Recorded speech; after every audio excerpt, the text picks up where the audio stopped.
আমরা একদম view point থেকে এই হচ্ছে আমাদের কাঞ্চনজঙ্ঘা ভিউ। এটা মনে হচ্ছে আমাদের প্রাইভেট কোনো একটা জায়গায় আমরা বেড়াতে এসেছি, যেখানে আমরা ছাড়া হাতে গোনা কয়েকজন ছাড়া বিশেষ কেউ নেই। মুশকিলটা হচ্ছে জঙ্গলের মধ্যে দিয়ে যাচ্ছি, সাপ কোপ থাকার একটা সম্ভাবনা আছে। আমরা এখন লামাহাটা পাইন ফরেস্টের মধ্যে দিয়ে চলেছি। শুধু দেখুন বন্ধুরা, একটা জিনিস আজকে এখানে ঠিক করে যাচ্ছি, জীবনে কখনো ট্রেকিং এ যাব না।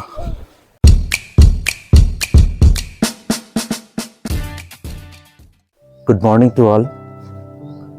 কুয়াশার দেশ তাগদা থেকে নতুন একটা ভ্লগে স্বাগত জানাচ্ছি।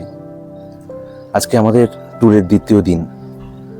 পাহাড়ের রাত এবং সকাল কতটা স্নিগ্ধ এবং শান্ত হতে পারে, যারা আপনারা পাহাড়ে বিশেষ করে এই অফবিট জায়গাগুলোতে বেড়াতে এসেছেন, আপনারা নিশ্চয়ই উপলব্ধি করেছেন এই কাল যেমন আমরা করলাম।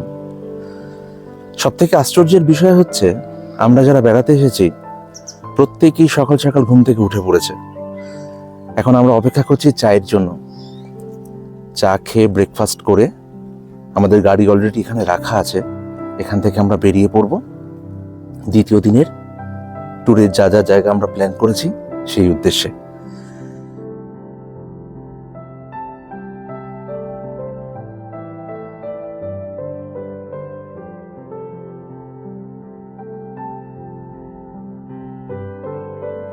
আমাদের নতুন কিছু বন্ধু, হ্যালো হ্যালো হ্যালো, আমাদের নতুন কিছু বন্ধু পালাচ্ছে ভয়। এরা সারাদিন এই জায়গাটাতে খেলা করে। বাইরে একটা কোন কুকুরকে দেখে, এই বাড়িতে মোট 10টার উপর কুকুর রয়েছে। বাইরের কুকুরটাকে দেখে, এ না এটাও এই এই এই অ্যাপার্টমেন্টেরই কুকুর। হ্যালো, এটা হাস্কি।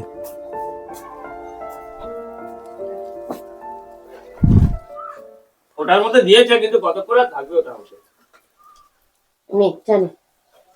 গুড মর্নিং অভিষেক।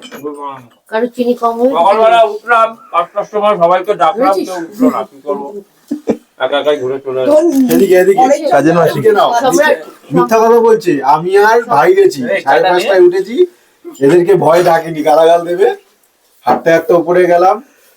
সানরাইজ কোথা থেকে দেখেছিস? ওই উপরের দিকটা গেছিলাম, খুব সুন্দর লাগছিল, দারুণ দারুণ। কিন্তু আমরা এখান থেকেই সানরাইজ দেখেছি। এই হচ্ছে ভিউ। রনি ওই জানো হ্যাঁ,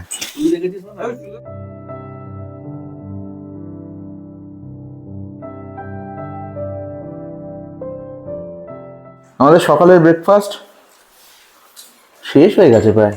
আবার ডিম, এরকম ভিউ আর সকালের ব্রেকফাস্ট।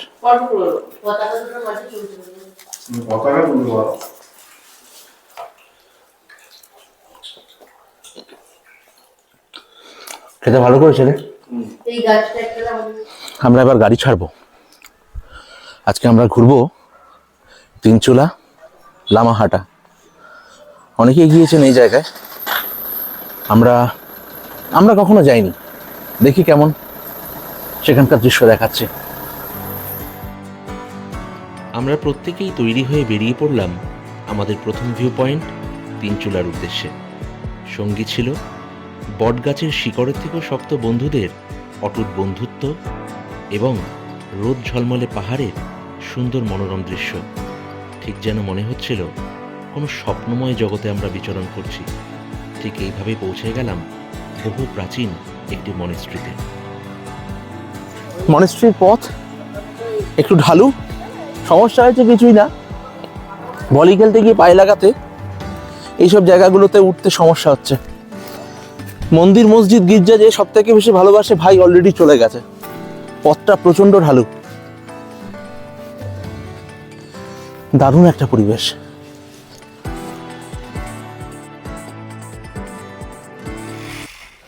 আমরা পৌঁছেছি তিনচুলা গুম্বাটারা পয়েন্ট। আমি এখান থেকে ভিডিওটা স্টার্ট করলাম এই কারণেই, ঠিক আমাদের পেছনে ঠিক দেখছেন কাঞ্চনজঙ্ঘা। অসাধারণ ভিউ। প্রিয় কাঞ্চনজঙ্ঘা,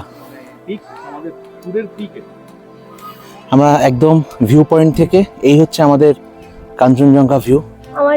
এই মুহূর্তে এখান থেকে আপনারা ভাবতে পারবেন না আমাদের কতটা আনন্দ লাগছে এবং কতটা সুন্দর এই দৃশ্য। এইটা দেখার জন্যই তো এখানে আসা।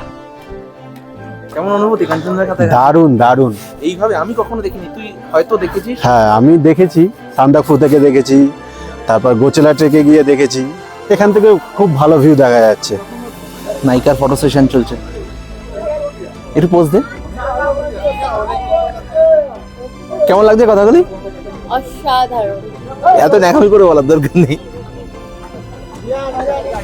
জটায়ুর আবৃত্তি করা লাইনটা মনে পড়ে যাচ্ছে, ইহার চেয়ে হতেম যদি আরব বেদুইন। আমি জানি না এইরকম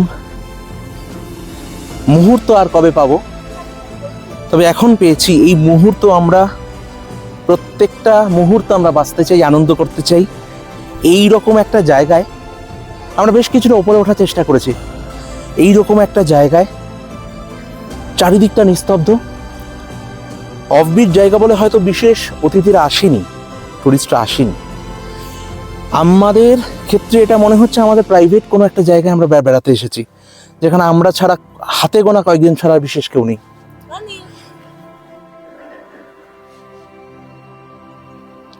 কেমন এখানে বসে খালি ভিউটা দেখো, ভয় লাগছে।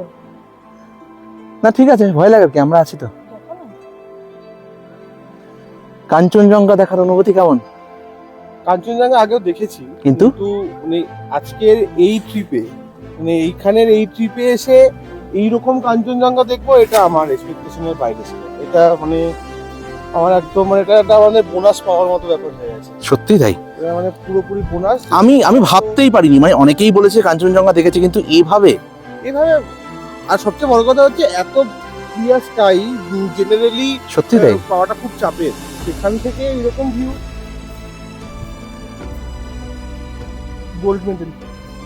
নিস্তব্ধতা ওটা তো সঙ্গী, সঙ্গী। ওটার জন্য তো এখানে এত দূর আসা। আর সব থেকে বড় কথা হচ্ছে টুলি এখানে আসতে চাইছিল না। পাওয়া যায় মানে ওদের বুদ্ধির অভাব, সেটা ও সবসময় প্রমাণ করে। আবার সবাই ঠিক করেছে পাহাড়ে চড়বে, মুশকিলটা হচ্ছে জঙ্গলের মধ্যে দিয়ে যাচ্ছে, আমাকে সাপ কোপ থাকার একটা সম্ভাবনা আছে। কি বললেন দাদা? চলে আয় চলে আয় চলে আয়, আমাকে ফলো করে চলে চলে আয়। এই! আরে এই! আর যাবো না, খাট এখানে পড়ে যাবো। অনেকটা উঁচু, অনেকটা। জ্যোতিষী বলেছে আমার মৃত্যু ভয় আছে। তাহলে তুই আমার আগে যা, কি মরলে আমার আগে কি, আমার সামনে মরিস না। সম্রাট কোথায় উঠে গেছে কে জানে। আর 15 মিনিট হাঁটলে কাঞ্চনজঙ্ঘা পৌঁছে যেতে পারি।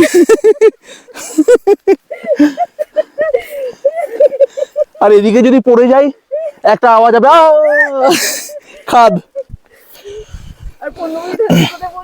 তারপর গান হবে, দেখো আলোয় আলো আকাশ। প্রায় পৌঁছে গেছি।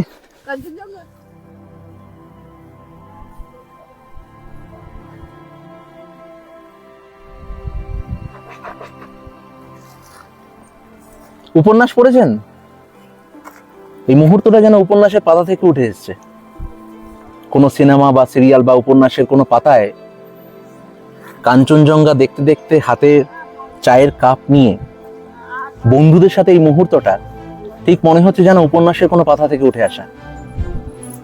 আমি জানি না কিভাবে এই মুহূর্তটাকে আপনাদের সামনে ব্যক্ত করতে পারবো, কেননা আমি তো সাহিত্যিক নই। যদি সাহিত্যের ভাষায় বোঝাতে পারতাম, হয়তো আপনারা বুঝতেন যে এই মুহূর্তটা আমাদের কাছে কতটা স্পেশাল।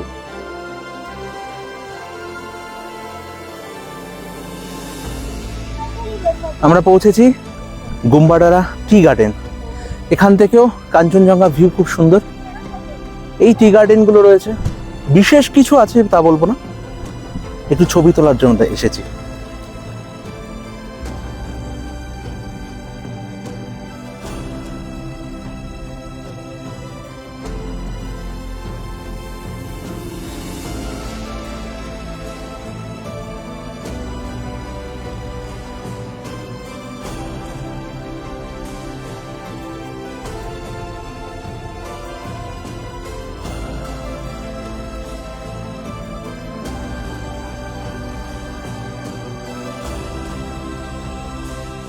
Welcome to Lamahatta.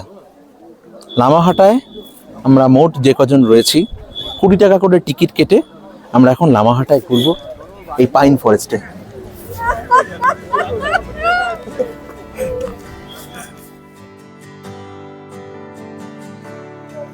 আমরা এখন লামাহাটা পাইন ফরেস্টের মধ্যে দিয়ে চলেছি। শুধু দেখুন বন্ধুরা,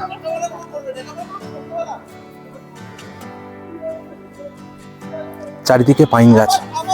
আমরা আরেকটু ওপরের দিকে যাচ্ছি, কারণ নিচে লেখা ছিল, মানে বেশ কিছুটা ওঠার পর 750 মিটার ওপরে উঠে নাকি একটা লেক রয়েছে, সেটা নাকি খুব সুন্দর। আমি জানি না, তবে পাহাড়ের এইরকম পথে 750 মিটার আমাদের কাছে 7 কিলোমিটারের সমান হয়ে দাঁড়াচ্ছে।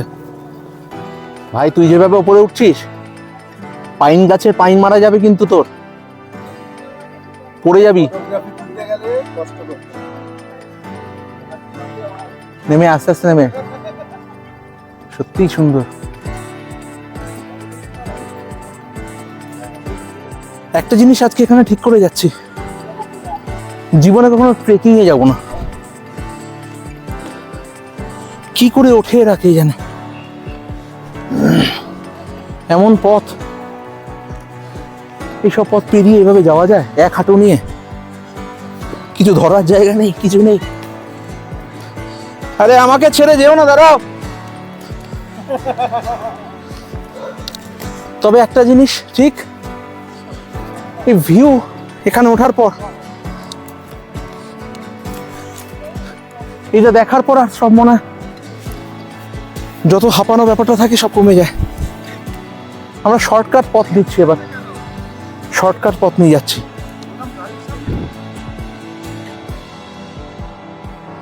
এতটা যখন এসছি, ওপরে উঠবই, তো মুশকিল হচ্ছে টুলির আমি একটা মন্দির শরীরে মাধ্যাকর্ষণ শক্তির প্রভাব কাজ করে না, এই জন্য উঠে ওদের হাঁপাচ্ছে না।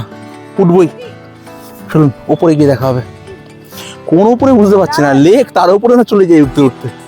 এই রাস্তাগুলো পেরিয়ে আমাদের যেতে হচ্ছে, এই রাস্তাগুলো পেরিয়ে হয় 750 মিটার জয় করার পর কথাগুলি উঠছি সেলিব্রেট করবে। জয় বাবা ভোলেনাথ, নামাই দিও। 750 মিটার চড়াইয়ের পর এই হচ্ছে সেই লেক। কি এমন বিশেষত্ব আছে আমি জানি না। আমাদের পাড়ার বড় পুকুরটার রঙও এরকম।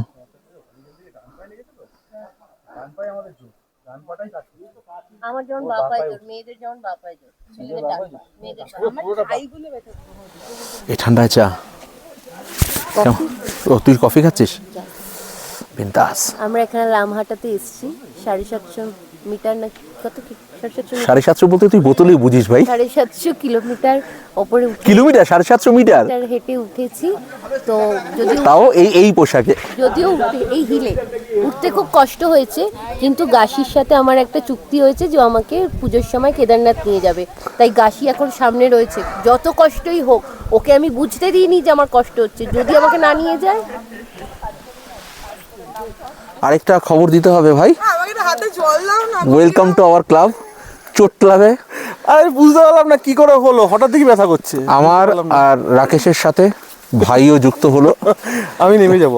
ব্যথাটা কেমন লাগছে? লামাহাটা পাইন ফরেস্ট, এই ওপরে যে লেকটা, হঠাৎ করে এখানে ওঠার পর টেম্পারেচার এতটা নেমে যাবে ভাবিনি। হাত জমে যাচ্ছে। আর টুলি নিজেকে ফিট রাখার জন্য নাচন কদন করছে। উফ, এবার আমরা নিচে নামবো।